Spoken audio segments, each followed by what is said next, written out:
मैं रेखा गुप्ता ईश्वर की शपथ लेती हूँ कि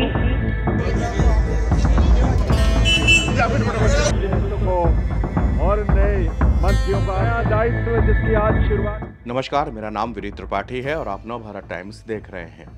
दिल्ली में 27 साल के बाद भारतीय जनता पार्टी की वापसी हुई है।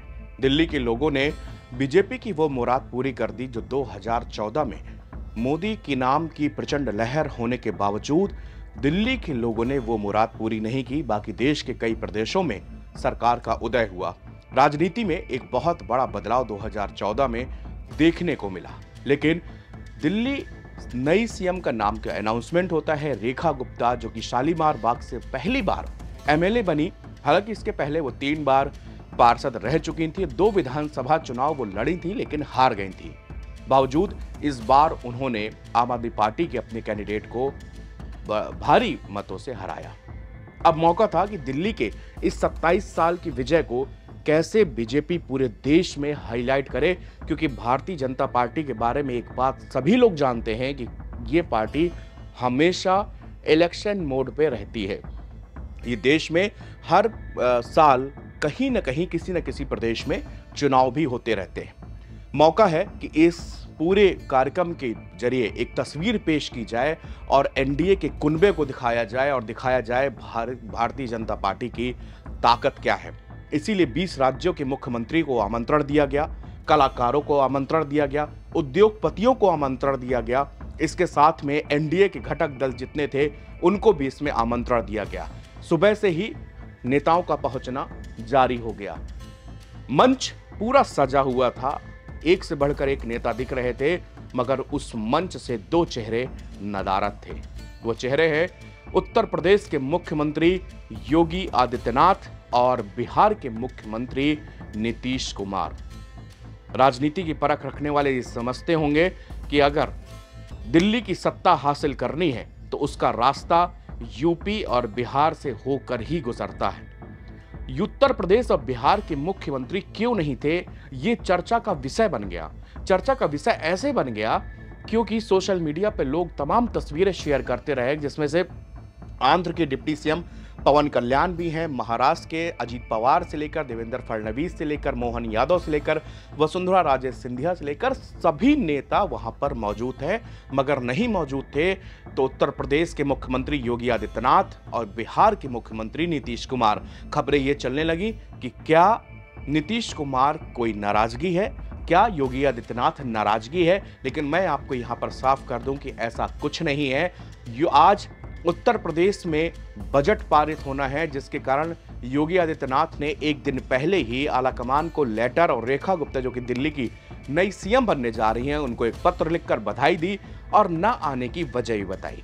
योगी आदित्यनाथ ने बताया कि चूंकि आज विधानसभा में बजट पेश होना है, इसी वजह से आज वो इस कार्यक्रम में शामिल नहीं हो पा रहे। तो चलिए, योगी आदित्यनाथ का तो समझ में आ गया, लेकिन नीतीश कुमार को लेकर तो हमेशा ऐसी अटकलें लगाई जाती रहेंगी। क्या ये सरकार से नाराज है? क्योंकि नीतीश कुमार हमेशा अपने दल बदलने के लिए मशहूर है और यही कहा जाता है कि क्या ये फिर से नीतीश कुमार किसी तरह की नाराजगी रख रहे हैं, इसीलिए वो दिल्ली में बड़े नेताओं के साथ में मंच साझा करने से बच रहे हैं। लेकिन इसके पहले भी जवाब ये आया कि नीतीश कुमार एक यात्रा में व्यस्त होने के कारण इस वाले कार्यक्रम में शामिल नहीं हो रहे। नीतीश कुमार ने साफ कर दिया क्योंकि उनकी 20 तारीख से उनकी यात्रा शुरू होनी है और इसी कारण वो आज दिल्ली के जो मुख्यमंत्री हैं रेखा गुप्ता, उनके शपथ ग्रहण समारोह में वो शामिल नहीं हो पा रहे हैं। इस तरह से दोनों तरह से अटकलों को यहाँ पर विराम मिलता है और दिल्ली में बीजेपी जो अपना शक्ति प्रदर्शन करने जा रही है और इस साल के अंत तक बिहार में इलेक्शन भी होने जा रहे हैं, तो बीजेपी हर तरीके से कोशिश कर रही है कि इसके जरिए एक पूरे देश को मैसेज दिया जाए। और यहाँ तक कि दिल्ली के अंदर महिला मुख्यमंत्री जो कि चौथी महिला मुख्यमंत्री हुई हैं रेखा गुप्ता, इसके पहले सुषमा स्वराज इसके मुख्यमंत्री थी, शीला दीक्षित कांग्रेस की सीएम रही, आतिशी कुछ समय के लिए अरविंद केजरीवाल के बाद में मुख्यमंत्री बनी। इस तरह से चौथे नंबर पर रेखा गुप्ता आती हैं जो कि मुख्यमंत्री पद की शपथ ली है।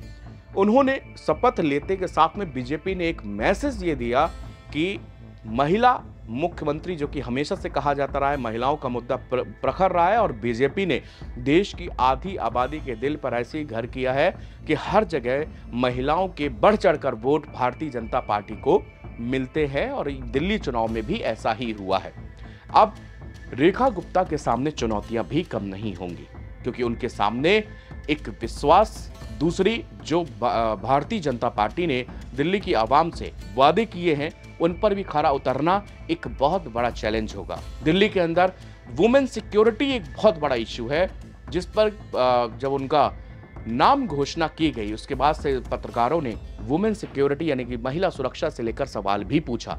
इस मामले में उन्होंने कहा कि दिल्ली के अंदर एक बेटी, एक आम कार्यकर्ता बीजेपी ने उठाकर मुख्यमंत्री बना दिया है।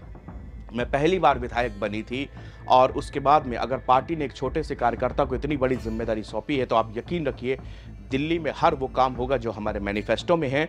दिल्ली की सुरक्षा, दिल्ली की महिला सुरक्षा मेरी प्रायोरिटी में है कि एक भी यहाँ पर महिलाओं से जुड़ी घटनाएं नहीं होने पाएगी। और चूंकि दिल्ली की बेटी आज मुख्यमंत्री बनी है तो सब लोगों को समझ लेना चाहिए कि एक आम लड़की भी मुख्यमंत्री बन सकती है।